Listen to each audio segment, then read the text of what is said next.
Welcome to the I Own It podcast with Ben Reinberg. All right, we're back in the I Own It studios. We're live in Lagoon Beach, California, with a very interesting guest today. I'm really excited to speak to this gentleman. He is an advocate for youth. He's a mentor. He's a great athlete, by the way, too. And he's an entrepreneur, and he runs a nonprofit.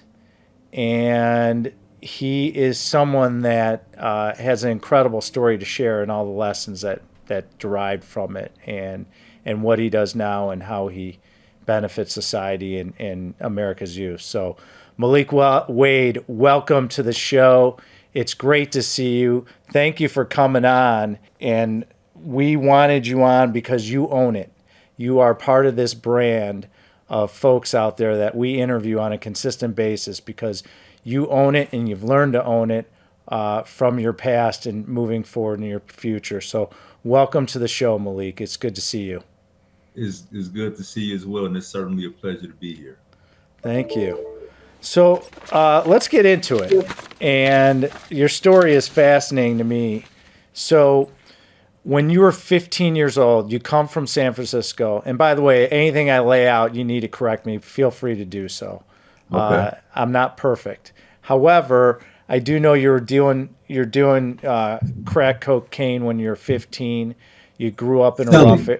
What's that? Selling, not doing. All right, selling. Well, yeah, that's good. I'm 51 years old. I've never done a drug. Okay. So you're 15, and then as you're growing up in San Francisco, your network's expanding in that industry. What I found was fascinating was you were selling drugs, you were studying so you can get your high school diploma, and you were on a championship basketball team, okay? Right. And I think we're all humans, and we all bleed the same, and we're equals. How did you manage all this going on at once while you're trying to make money, you're trying to survive so you could eat, but in the meantime, you're still a kid. I mean, you're a teenager. And you realize, like, hey, I'm on a state championship basketball team. You know, in athletics, like all of us do, it's discipline, it's time, it's waking up at the crack of dawn, it's going to practice, being accountable. How did you manage all three things going on at once when you were such a young man? I think survival, right? I mean, I believe that playing sports and being involved with high school basketball, and I was a really good player. My team won the state championship that year, and I was a starter on that team, so I played an integral part. But I think the playing sports was sort of a way for me to escape my environment and escape my reality, for one. So that was a part of that was sort of a survival mechanism.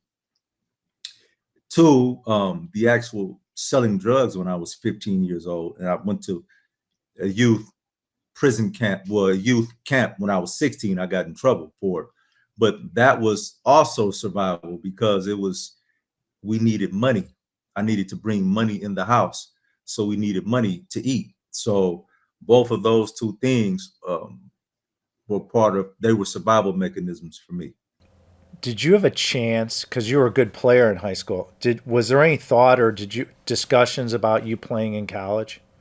Absolutely. I remember in my sophomore year of high school, which basically I was 16 years old, I started to receive letters from college. I received a letter from San Jose State, Loyola Marymount. I know it was San Jose State, Loyola Marymount, and Santa Clara University when I was in my 10th grade year. And so as you're going through life and your challenges and you got to put food on the table for the family, did you ever take a step back and say, okay, I'm going to focus on basketball. It's a little bit easier life. I don't have to worry about the risk. I had some family members in prison and I learned from that. Was that ever a thought that passed your mind, or was it, I'm just surviving every day and just doing what I got to do? What were the choices you had? I think around the time I turned, by the time I was 15, I sort of had my mind made up in terms of what my life trajectory would be, which was at that time in my mind, it was to be a drug dealer.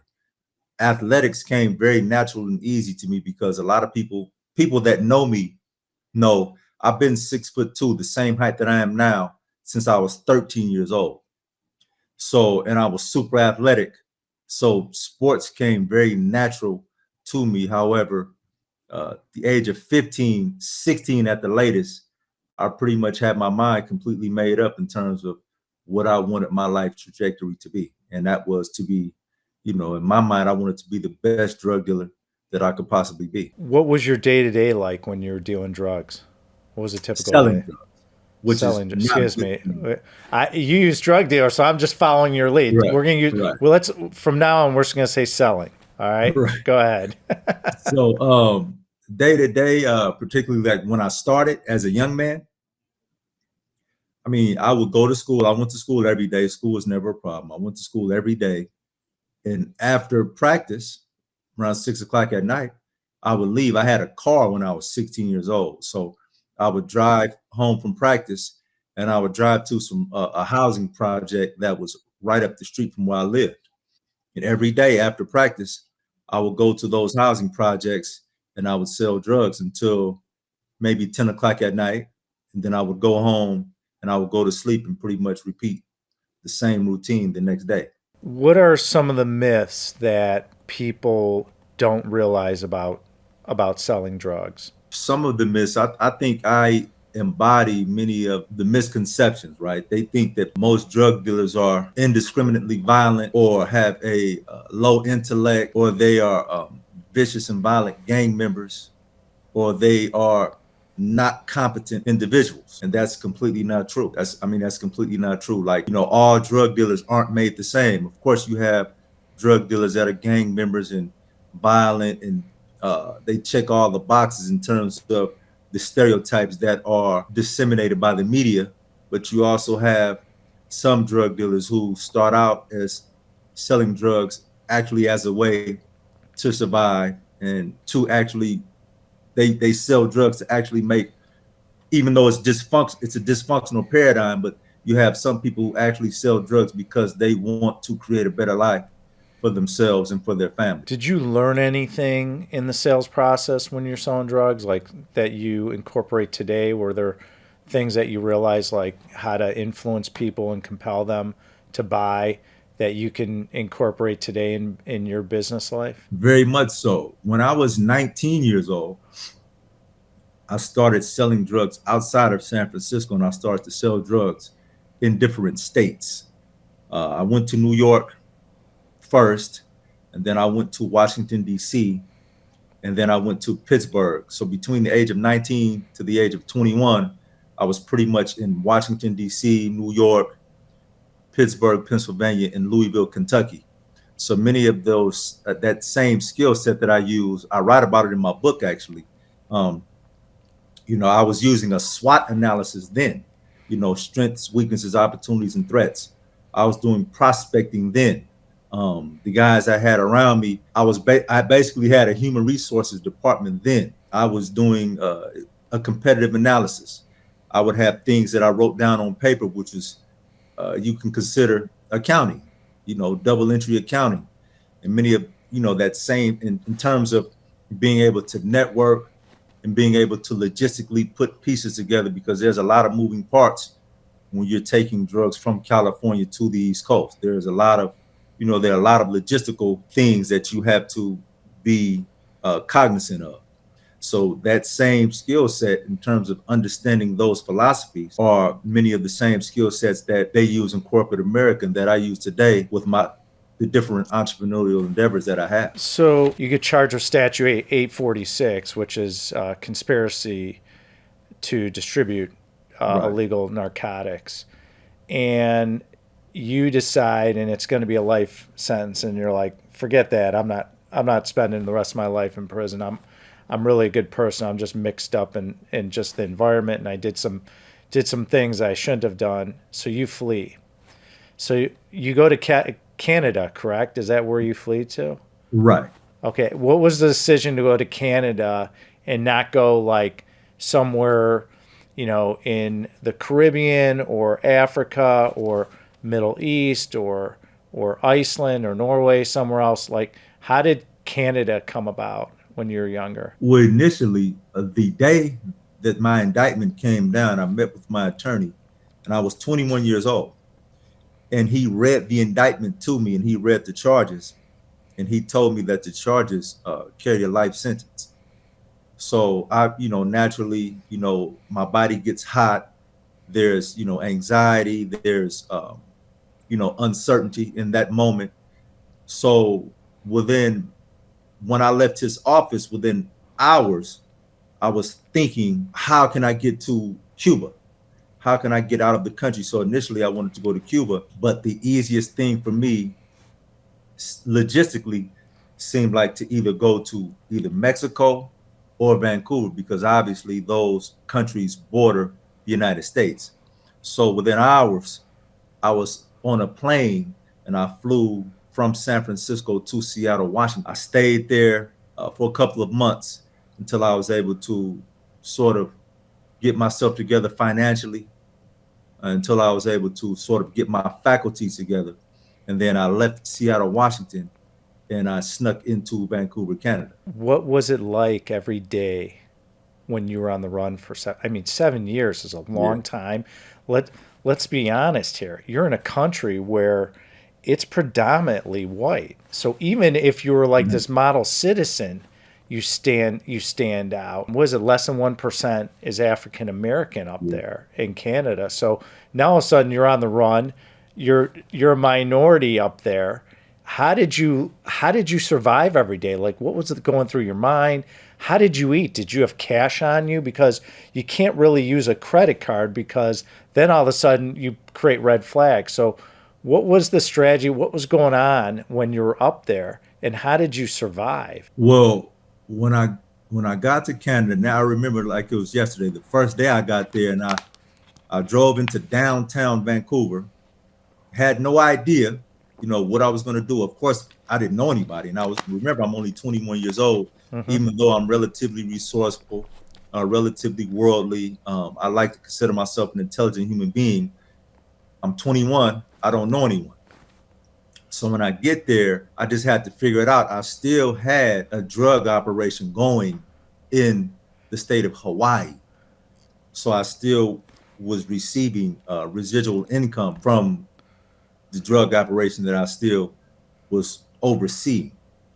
So when I got there, I didn't really have to worry about money. I just had to worry about being low key, because, as you said, um, you know, there are no black. The black population is 1%, and those the blacks, they are predominantly from Nigeria. There's a handful of blacks from Nigeria, and there were some Jamaicans there. Phenotypically, we look different.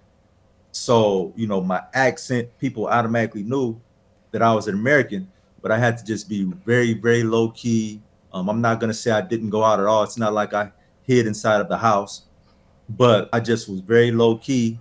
And every day, obviously, there was a significant amount of, anxiety, even though I had to repress, because I still had to survive.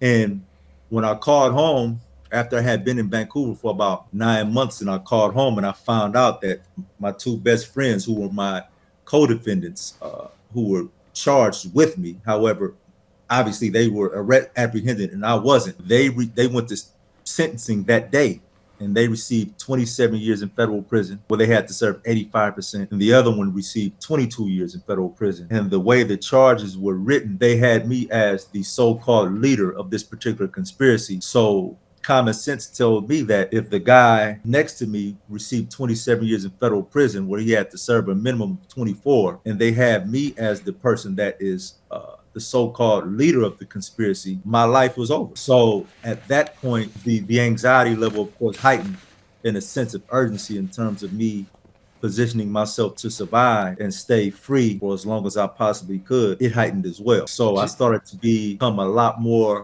resourceful, started to double down on the drug operations that I may have had outside of Vancouver, so that I could receive as much residual income as possible, because when you're running, you have to have cash. I didn't have a credit card then, which wouldn't have been a good idea anyway, because I would be able to be traced. But I just wanted to just accumulate and amass as much cash as possible, because in my mind, I would never come back to the United States. How did you stay mentally sound during the 7 years having this anxiety? Did you develop any relationships when you were traveling through Canada? Any girlfriends? Any friends that you developed and built relationships? Like, what went on for 7 years while you're going through all this? To a certain extent, I tried to have as normal of life as you possibly can have. But, at the end of the day, I'm actually indicted. I'm charged. I know that I'm facing life in prison. So, I did the best that I could in terms of developing relationships. However, I could never let anybody know my real name. And I couldn't allow myself to become vulnerable with a woman or any acquaintance or friend that I might have met, because I just couldn't let anyone get close to me because the stakes are high. My friend, he has his 27 years and I know I'm at the top of the indictment. So I know my life is over. So I have to be vigilant 24/7 in terms of how I allow people into my life. The 7 years is up. You're in Minneapolis. They come grab you. You end up being moved over to Pittsburgh and charged. And you negotiated a 15-year term. And you were in prison for 14 years and a month, I think you said. And what was your experience like in prison? And, what was it like for you? And what was like a typical day? Did you meet interesting people? So you go into jail and this is something you don't want to do, but you get in, you make the best of it. What was it like? Naturally, a range of emotions. Of course, there's what a lot of guys don't talk about, but being in prison, anxiety is a natural occurrence. Depression is a natural occurrence.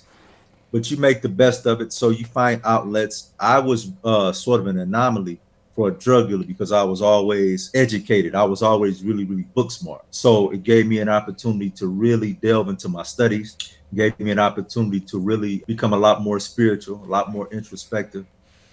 So I just educated myself as much as possible, book-wise. I strengthened my spirit as much as possible. I worked out every day. I still have the same regimen to this day. I worked out every day. And federal prison is a very eclectic mix of guys, because you have the Bernie Madoffs of the world, right? You have a mixture of guys. You may have, a serial bank robber. You may have a murderer. You have drug dealers. You have guys who worked for NASA. You have a lot of investment bankers, a lot of big hedge fund guys. So you have a very, very unique mixture of guys. So I was able to navigate those different spaces, whether it be engaging, a gang member from Los Angeles to, I met a real live Nazi in federal prison. He was an old man, but he was an ex-Nazi, so having talks with him and individuals like him, it was a very, very interesting, it was a very, very interesting experience, to say the least. But prison, a lot of it, some of it is how they portray prison in TVs, in the movie.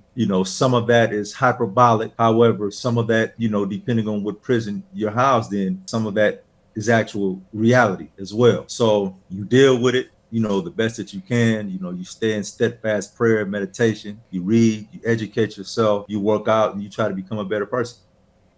What made you want to improve yourself in jail? You talk about changing your paradigm. What changed you? Actually, I changed the moment that they put the handcuffs on, which was April 12th of 2000. The moment they put the handcuffs on, because in my mind, as soon as they handcuffed me, my life is over. In my mind, all I could see is you'll be in prison for the rest of your life. So I changed the moment they put the handcuffs on, because, there's a drastic shift in my paradigm. Whether I was going to do life in prison or not, I knew that I had to change my mentality. Whether, I was getting out, whether I was going to do life, 30 years, etc. I knew that I had to change. So from day one, I started to, be in steadfast prayer, and I started to educate myself and read from the very first day. It didn't take, like some people have a road to Damascus moment, they have an epiphany. I didn't necessarily have an epiphany or some sort of pivotal moment where my paradigm changed. My paradigm changed the moment that they handcuffed. So you go through prison and you're studying and you're learning and you get out. And walk me through the moment when you get out And you're a really bright man. You were a bright man before you went into prison. Obviously you made some choices that you've learned from. And then all of a sudden you're teaching yourself in prison and sharpening your skills. So now you get out. Okay. What's the next step? What's the thought process saying, okay, I'm out now. This is what I'm going to do. This is where I'm going to change my life. Because remember, you said I'm going to shift the paradigm. So where are we at now at that point? So obviously prior to getting out, I was studying, right? And I knew exactly what I wanted to do. And I wanted to make a positive contribution to not only society, but particularly to the communities that I helped destroy. So being that I was from San Francisco, I wanted to go back to my neighborhood where I grew up, where I disseminated negative energy. Right? I wanted to go back. I had my mind made up to start a nonprofit organization to work with at-risk youth. So from the very first day, when I got out, when you go to federal prison, they sentence you to a halfway house if you're lucky. So they gave me 10 months in the halfway house. So from the halfway house, the very first day that they allowed me to come out, which is like 4 or 5 days later, they allow you to go out and look for a job and sort of get your ID and take care of personal things. The very first day, I went to an organization to go volunteer to speak. So I pretty much hit the ground running. And 9 months later, I had already received my 501c3 status to start my nonprofit organization, in which allowed me to start raising money to build the infrastructure and capacity of the nonprofit. And that was pretty, like I say, from the first day. 9 months later, I had my nonprofit status, and I've literally been on that path since that day without fail.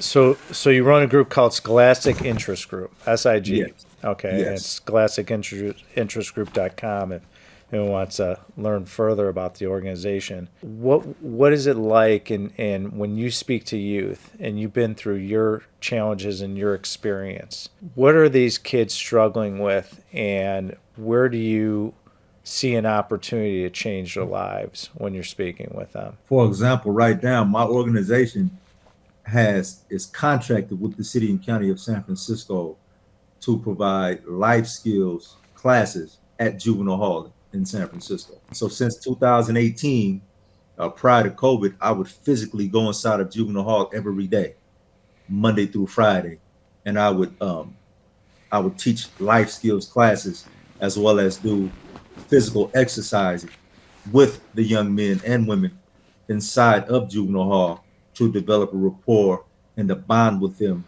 Because once I have them engaged through exercise, now I can engage them intellectually, right? So I don't necessarily have a secret sauce. Some people think that, I have a secret sauce.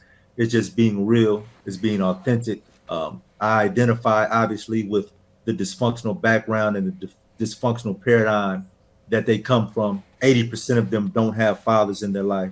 They come from single-parent homes. The overwhelming majority of them live in impoverished areas where they are pretty much poor. I come from a similar background, so I identify with them. So there's no one particular area that I focus on. I just engage them.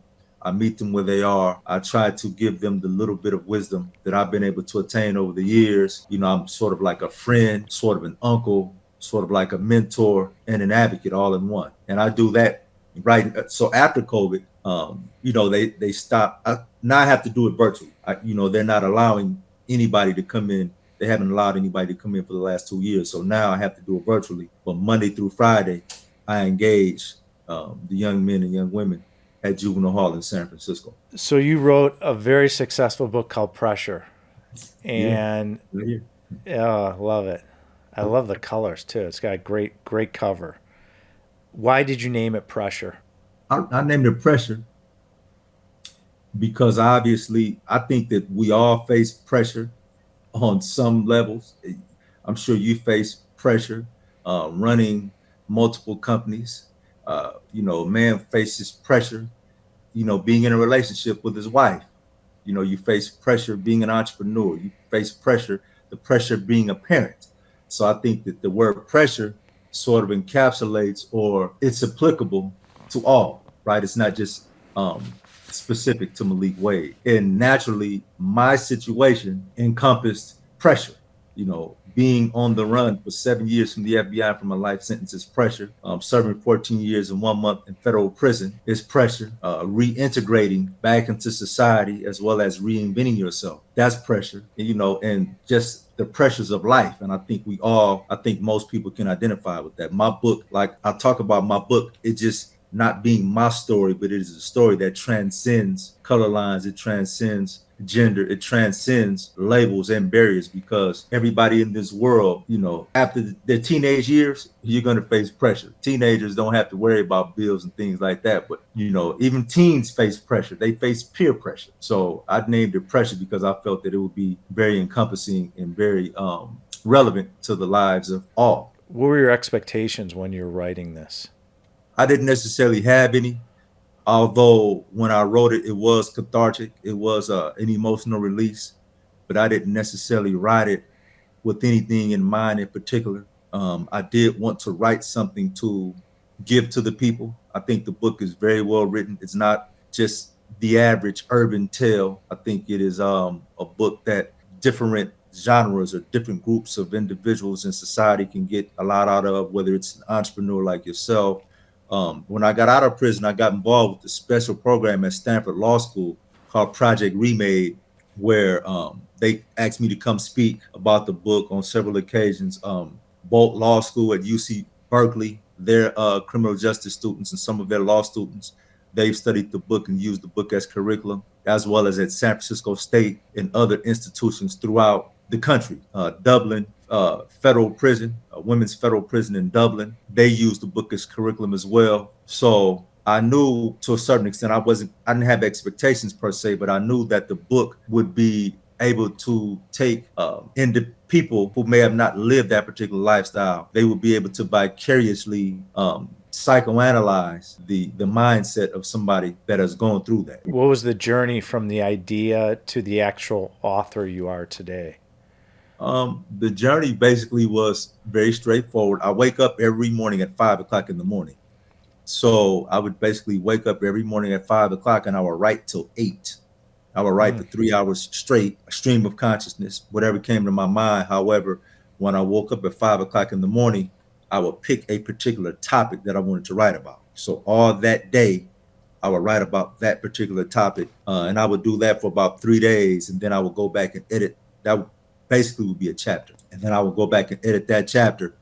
And obviously the chapter started to build up. And, once I looked up, I have, 20 something chapters and I almost have an entire book. So, after that point, I got a developmental editor to put the story together. They didn't add anything.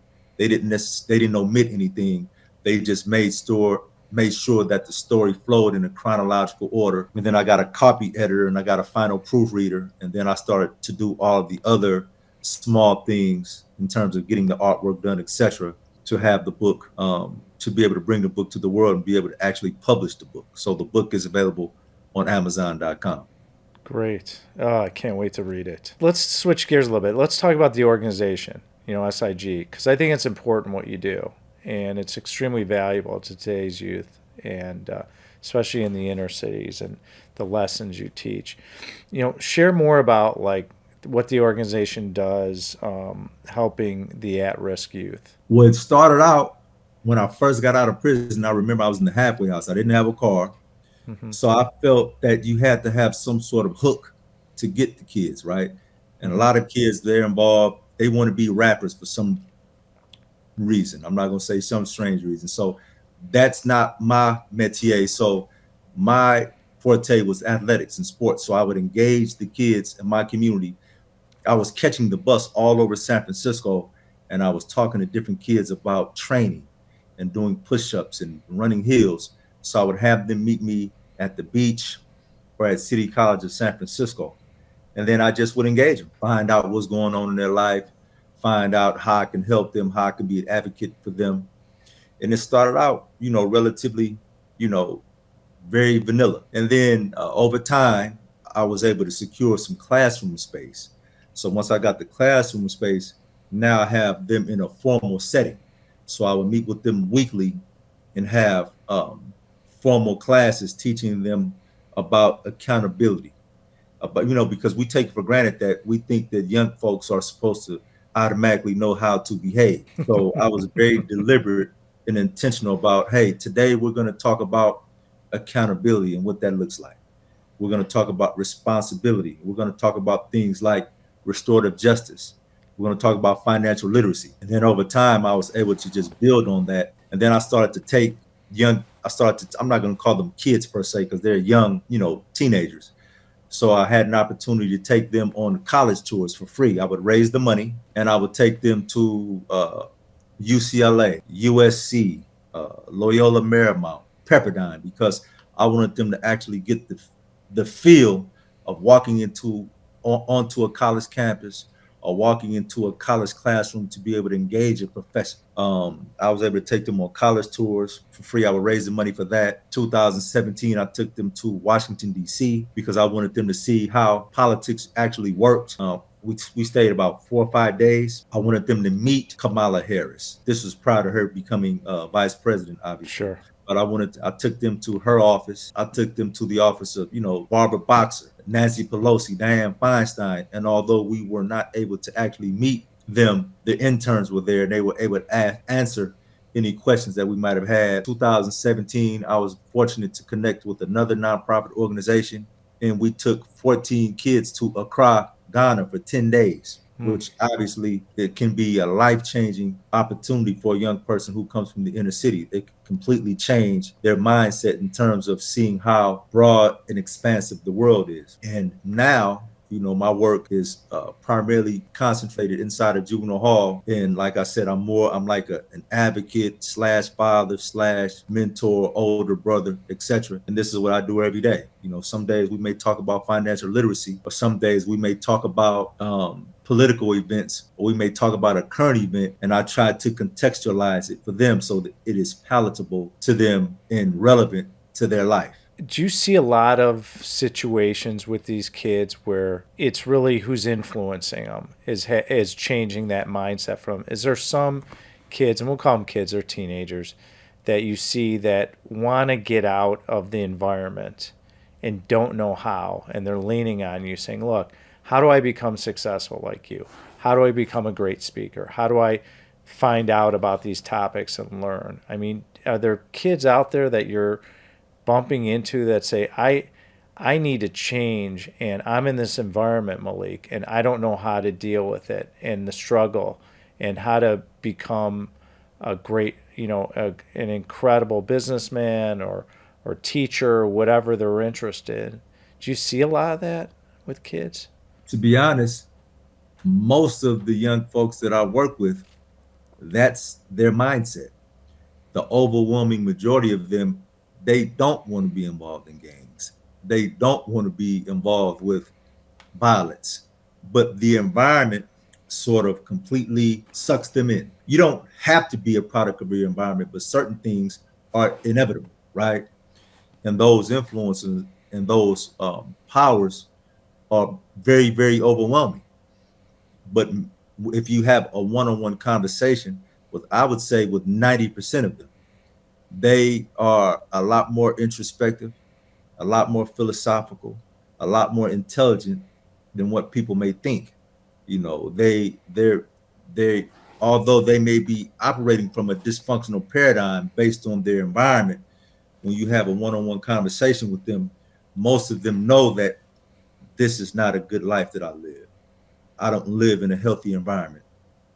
And they do want to change. They do want to become architects. They do want to become entrepreneurs and coders and real estate investors. But a lot of people haven't taken the time to have a conversation with them or give them the exposure to become a college professor or a CEO of a Fortune 500 company or a neurologist. Most of them don't have that exposure. So inevitably, unfortunately, some of them just become overcome by their circumstances and their environments. What inspires you in the work that you do right now? Do you have specific aspirations or goals with your mentorship as a mentor / coach? Yes, what inspires me, I'm inspired every day when I engage young men. For example, right now, I'm working with 4 young men that have been convicted of murder. And I talk to them every day, Monday through Friday. So when I look in their eyes and when I talk to them and when I engage them as a human being, you can't help but to become inspired to want to help them, to want to go deep inside of them, to help change their paradigm, to shift their spirits in a different way. So it's not some crazy philosophical idea I have. It is just a human connection. It's just a human moment. And in terms of specific benchmarks or anything like that, I don't necessarily have any specific benchmarks or goals that I want to accomplish with that, because to me, it's just a human connection. It's real simple. It's just a human connection. And I just want to help. I just want to help young men and young women transcend that environment. A lot of people, like particularly my board of directors and a lot of other people, they've wanted to support me and say, hey, why don't you scale your organization? You can help, you're raising this much money, why don't you can help 100 kids, you can raise 1,000, you can help 1,000 kids. And that's okay, but I'd rather be more nimble and have a more close, deep connection, as opposed to trying to help 1,000 kids, and the philosophy gets somewhat diluted and watered down, as opposed to working with the small number of kids, maybe 10 to 15 kids, where there's a deep connection there. Well, one of the things you could do too is train people like yourself in different cities. So for example, I'm from Chicago, okay, and we have a large city, and so say you went into Chicago or New York or some of these other areas, is training someone with your techniques that can mirror the education you provide. I think that's where you can scale as an idea. It's interesting. I'm in commercial real estate. It's been the fabric of my life. I started on a shoestring when I was a really young guy. And I look at your skill set, and it's kind of interesting because it kind of mirrors the success of my business. For example, you're good at selling, okay? And we own real estate, so you're good at selling. You raise equity, and you're good with people. So you would be perfect in real estate if you ever think about changing careers or getting involved in it, because your skill set you're like a triple threat, I would call you. Well, I can be honest, I'm certainly looking for a mentor, because I'm actually in the process of doing a real estate deal right now. Okay. And it's my first deal, and it's acquiring multiple properties. So I certainly need a mentor. I'm just putting it out. Hey, that's good. You should put it out in the universe, because someone like me or other people will definitely help you. I mean, you're extremely talented and bright, and I think you'd be wildly successful in a lot of different aspects. And it's interesting because if you could scale the nonprofit, it would be interesting to see how to do it. I think the reason for scaling that particular business is not only could you be wildly successful and run a huge organization and speak all over the place, but it's really the end result, the performance, I call it, where it's helping these kids. And I'm a big believer in the American dream. I'm a big believer that you could be whoever you want. It doesn't matter religion, race, creed, color. Yes, we all go through different environments and different challenges. But if someone could focus and they can be educated and put in the right environment by you, just imagine how many kids' lives you will change throughout the United States. That's why you scale. That's where the money will be there, because you're going to offer a tremendous amount of value. You get paid for value, okay? And you probably know that. It was probably right. You've seen that since you were a young man till now. Everything you've done, you add value. That's how money gets generated. And so now the fact that you can scale something to benefit is something, I think that's really neat. But you have a lot of different talents, and the world is kind of yours. It just depends how you're going to implement your talents. But I'm really excited and proud of you that you have this wonderful nonprofit organization helping youth, because I think it's something that needs to be put attention to. And I think there's a lot of kids out there screaming for help, saying, how do I get out of this situation, this environment, these challenges, Malik, and produce a life where I could be a great contributor to society, I could do what I want, I could raise a family, I can change and grow as a person. And that's what you offer through your nonprofit. So you love to read. Okay, and you did through prison, and you did before, and you mentioned that. What kind of books do you enjoy? Like, what do you read now? To be honest, my reading palette is very, very diverse, right? So right now I'm reading a book by Jack Scott about rehabs, how to estimate rehab costs. So right now I'm reading two books on real estate. One is all about the Bird method, as you're familiar with, buy, rehab, rent, refinance, repeat. So I'm reading that book, and I'm reading the book on how to estimate rehabs. So I'm reading those two books simultaneously right now. But I love, I love reading all books. Of course, I've read a lot of the philosophers, the must-read philosophers, whether it be, Descartes. I read a lot of stuff about Socrates, even though they said he never wrote anything down. But I read a lot of business books. I'm reading Think and Grow Rich for the 15th time. I sort of read a little bit of that every day. Do you learn something different every time you read it? Do you pick up Every little differences? every time, Really? every Wow. time. But I probably read Think and Grow Rich at least 10 times. And it's a book that every time I read it, I get something different. So, I have at home, well, right next to my bed, I have about 90 books, literally, and I've read all of those. So a lot of times before I go to sleep, I'll just delve right into one. But the two books that I have on my nightstand are the two real estate books. Then I have about 90 books on the other side of my bed that I already read. And sometimes I'll just pick it up and I'll relearn something all over again. So, throughout your whole life, do you have regrets, or do you feel that uh, life played out exactly how it should have? Absolutely no regrets. I mean, to me as a man, you just, you just got to live. You got to keep it pushing. You got to continue to move forward. And of course, naturally, the experience that I went through is it's a reality, right? There's no way around it. So I mean, I can't go back and change it. I don't live my life like that. I'm the kind of person that I feel like, you know, if you fall, as long as you fall on your back, as long as you can see up, you can get up. So I just keep it moving. I'm not saying I don't get discouraged, but for the most part, if I get discouraged, it may be just for a few minutes. It will almost never last past a day, and I just keep it moving. So I don't live my life with regrets. I don't blame anybody.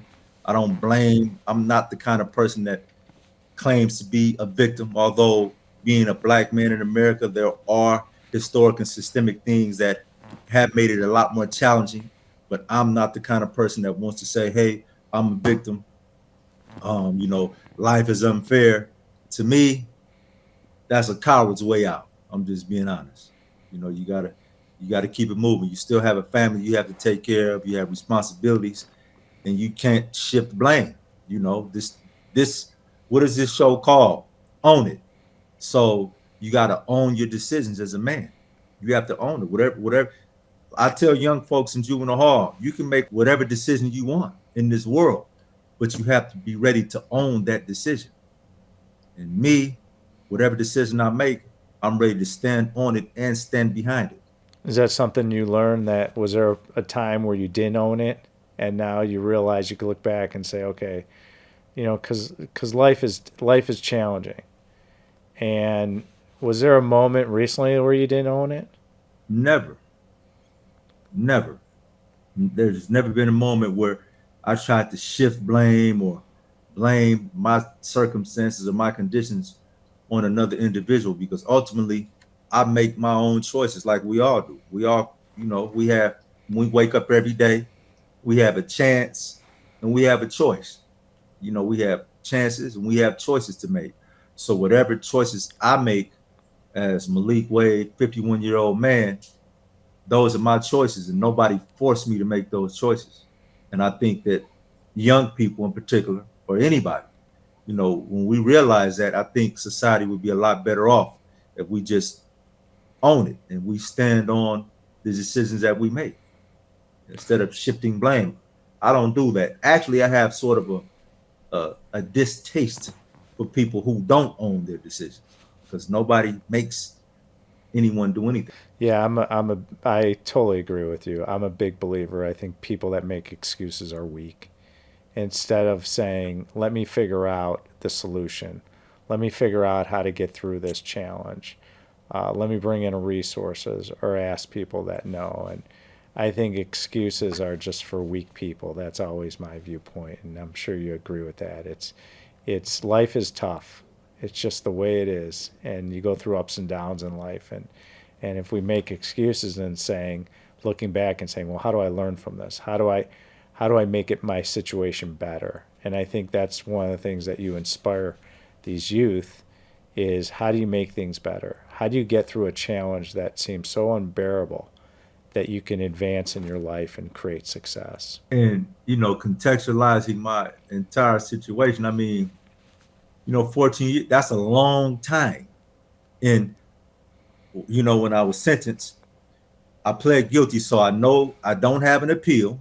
So I'm not getting out early. In federal prison, you're doing 87.5%. So, we, in our minds, that's very little good time. I'm doing 87.5%.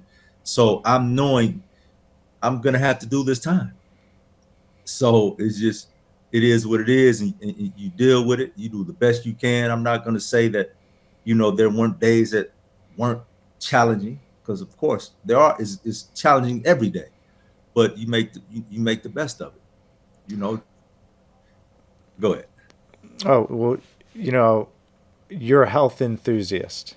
What do you Yes. do every day? What do you do to stay healthy? Wake up at 5 o'clock in the morning and pray and meditate for 30 minutes as soon as I wake up. Listen to something spiritual every day, something motivational every day. Read every day a certain amount of pages, 100 pages every day. And I work out every day. I work out 6 days a week vigorously. I'm 51 years old. I've never done a drug in my life. I've never experimented with marijuana. And it's not bad, but I've never had an alcoholic beverage. I've never had a glass of wine in 51 years. I mean, I respect my temple. I respect my body. Walk 4 miles every night and give praise and give thanks, because I know that I've been blessed. And to me, the biggest thing is just being thankful, because, some people aren't healthy. Some people can't walk. Some people are fighting COVID. Some people are fighting stage 4 pancreatic cancer. So I just try to stay as humble as I possibly can and try to protect my own peace, because my peace is my responsibility. And I think, mental health, a lot of people don't talk about mental health, but, you can be physically healthy. But if you have mental health issues, that's a whole nother, because to me, thought is the cause of it all. I do the best that I can to stay mentally healthy, try not to engage in negative conversations, try not to engage with people who have a low vibration. And I just do the best that I can to stay, mentally healthy and physically healthy. But when it's all said and done, I'm going to hit that gym every day. Well, you look great. You should keep doing what you're doing, because I didn't realize you were 51 years old. I'm 52, and I looked at it, I thought you were and I had to do the math, obviously, with your history, but I would say you're a lot younger when I look at you. So you're obviously doing the right things, and that's great, because when you build a rapport and you teach these youth, the fact that you're taking care of your body, you set a great example to these kids. So that's great. And I'm very grateful that you're on today. We're going to wrap up. I'm going to give you 3 questions we ask all our guests. And so my first question for you is, so you're in the I Own It studios with us here. Okay. I put you on the couch and you're laying down, and I say, okay, you are where you are now. You're a 51-year-old Malik Wade. And if you can go back in time and talk to your 16-year-old self, knowing what you know now and all your experience, what would you tell your 16-year-old self? Stay in sports. Take sports more seriously. Because I was a really, really good athlete.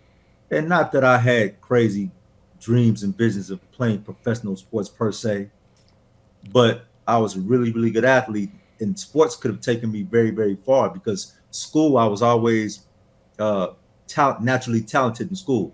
So intellectually, that would have taken care of itself. So I would tell myself, stay in sports. You have something. You're very athletic. You're smart. You can end up in Princeton or Harvard or Howard or Morehouse, but stay in sports. Focus on sports. So it's your last day on earth. What's your last meal? You could have anything you want. My last meal is fettuccine Alfredo with sauteed mushrooms. Wow, that's heavy. Well, I guess you're not working out anymore, so it doesn't matter. That's some serious calories. You'd have to go for a run after that if you want to burn it off. But that's great. So, in the I Own It studio, you can't see behind me, but I have a grand piano. There is a drum set and electric guitars. And if you were in the studio with me, and I said, Malik, you can pick any musician or band. They could be deceased, they could be living, that would play us a song. Who would you have in the studio with us? I would have the reggae band Steel Pulse. Oh, I like Steel Pulse. That's a good selection. I like that. Well, great. Well, I appreciate it. I appreciate you coming on the show today. And what is the best way for our audience in the world to learn about your services and learn more about you to really start engaging with you? Obviously, my Instagram is my name. It's Malik Wade _ SIG. And then I also have another Instagram, which is Coach Malik Wade, because, I train a lot of individuals. I only train one demographic of individuals, which is men in their 40s and 50s who are successful, that make 6 and 7 figures. So that particular Instagram is for that. And just Malik Wade _ SIG. Okay, great. Well, thank you, my friend. I appreciate it. It was good seeing you. If you are interested in the I Own It podcast, please click on the lower right-hand button and subscribe. For more information on me, Ben Reinberg, go to benreinberg.com. And for more information on commercial real estate and all your commercial real estate needs, and to be able to invest in our brand new fund we just launched, go to alliancecgc.com. Malik Wade, thank you so much. You definitely own it, and we appreciate you coming on, and we'll see you soon. Thanks again. Thank you. Thank you for listening to the I Own It podcast with Ben Reinberg. To hear our past episodes and connect with Ben, visit benreinberg.com.